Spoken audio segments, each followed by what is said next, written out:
ఏదో జరుగుతున్నది.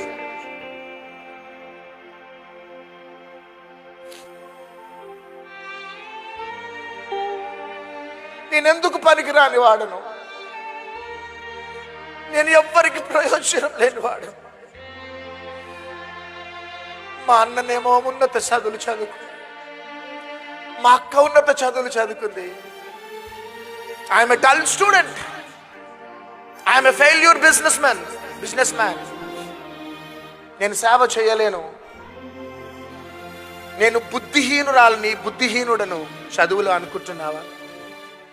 ఆ ఐఏఎస్ ఆఫీసర్ని జ్ఞాపకం చేసుకున్న దేవుడు ఈ రాత్రి నేను జ్ఞాపకం చేసుకుంటా. ఈరోజు ఈ మాట ఎవరితోనే దేవుడు మాట్లాడుతున్నాడు.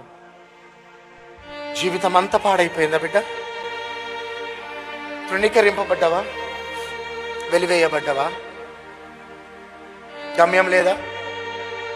భయపడక. ఈ రాత్రి మోషేని లేవనెత్తిన దేవుడు, ఆ ఐఏఎస్ ఆఫీసర్ని లేవనెత్తిన దేవుడు ఈ రాత్రి నిన్ను లేవనెత్తబోతున్నాడు. నీ కన్నీటిని ఆయన నాట్యముగా మార్చబోతున్నాడు. ఈరోజు నీ దుఃఖ దినములు సమాప్తం కాబోతున్నాయి. నీ దుఃఖ దినములు సమాప్తం కాబోతున్నాయి. పక్కన వారితో చెప్పండి, దుఃఖ దినం సమాప్తం కాబోతుంది.